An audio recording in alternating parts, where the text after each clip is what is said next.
안녕하세요. 최다은 변호사입니다. 자, 명예훼손은 굉장히 심오한데요. 여러 규정에 별도로 규정이 되어 있기 때문에 각각의 죄명에 따라서 우리가 입증해야 되는 부분이나 다투어야 될 부분이 조금씩 상이합니다. 그렇기 때문에 그것에 대해서 한번 얘기를 해보려고 해요. 자, 형법에 규정이 되어 있는 것은 진실한 사실을 적시해서 명예훼손을 한 경우, 자, 그 다음에 허위의 사실을 적시해서 명예훼손을 한 경우, 사자 명예훼손, 돌아가신 분을 상대로 해서 명예훼손을 한 경우, 그 다음에 출판물 등을 이용한 명예훼손이 형법상에 규정이 되어 있고, 별도로는 정보통신망법을 이용한 명예훼손이 있을 것입니다. 자, 하나하나 따져볼게요. 일단 진실한 사실을 적시해서 명예훼손을 한 경우에는 공공의 이익을 위한 것이었다라는 것을 입증하면 처벌하지 않습니다. 그러니까 진실한 사실이고 공공의 이익을 위해서 그렇게 명예를 훼손하게 된 것이다 라는 점을 밝히면은 처벌되지 않는다. 그게 이제 하나의 꼭지가 될 것이고, 그 다음에 허위의 사실을 적시해서 명예훼손을 했다라는 경우에는 이러한 주장이 받아들여지지 않습니다. 진실한 사실일 경우에만 공공성을 주장을 해서 처벌을 면하게 되는 것이지, 허위의 사실을 주장했다는 게 입증이 되면은 공공의 이익을 위해서 그런 거였어 라는 주장을 백날 해봤자 소용이 없다 라는 점이고요. 그 다음에 사자명예훼손이라는 경우에는 허위의 사실을 적시한 경우에만 처벌하게 되어 있습니다. 그러니까 사자명예훼손이야. 자, 돌아가신 분을 상대로 명예훼손을 했어. 최근에는 이제 전두환 씨가 조비오 신부를 상대로 자신의 자서전에서 명예훼손을 한 부분이 있었죠. 이제 그게 사자명예훼손이 인정됐던 최근에 이제 굉장히 유명한 케이스 중에 하나인데, 그렇게 조비오 신부를 비판을 하거나 명예를 훼손하는 얘기를 하면서 진실한 사실로 얘기를 했다라고 하면은 사자명예훼손이 성립하지 않습니다.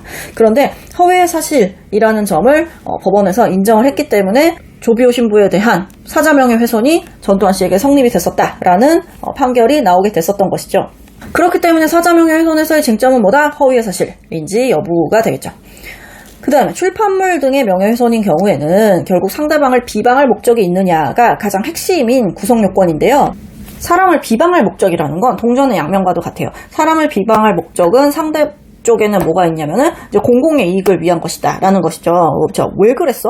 걔를 비방하려고 그런 거 아니니? 아니면은 공공의 이익을 위해서 한 것이지 걔를 비방할 목적은 없었어. 이렇게 동전의 양면처럼 있단 말이에요. 그러니까 비방할 목적이 있다 라는 것에 반대를 얘기를 하려면 이제 공공의 이익을 주장을 하면 된다는 게 이제 대법원의 입장입니다. 출판물 등을 이용해서, 기자라든지 이런 사람들이 출판물을 이용해서 누군가의 명예를 훼손했다라고 했을 때는 공공의 이익을 위한 거였어, 우리 아파트 단지를 위한 거였어, 아니면 일반 국민의 알 권리를 위한 거였어 라는 주장이 들어가야 되는 것이겠죠. 자, 그 다음에 최근에 이제 많은 것이 인터넷 게시판을 통해서 명예훼손을 한다는 것, 혹은 카카오 단톡방 이런 데서 명예훼손을 하는 경우들이 있을 텐데, 이런 거는 정보통신망법 위반에 해당합니다. 정보통신망법 위반인 경우에도 비방할 목적을 요건으로 하고 있는데요. 아까 말씀드렸던 것처럼 비방할 목적의 반대말은 뭐다? 공공의 이익이 있었다, 공공의 이익을 위한 것이었다 라는 주장을 할 수 있다는 것이죠. 자, 근데 모두가 다 공공의 이익을 위해서 그랬다라고 해요. 자, 우리 아파트 주민들의 알 권리를 위해서 했다, 우리 학교의 알 권리를 위해서 했다, 다 그렇게 얘기하지, 난 처음으로 걔를 엿먹이고 싶어서 그런 거예요, 걔를 비방하려고 그런 거예요 라고 말하는 사람은 거의 없어요.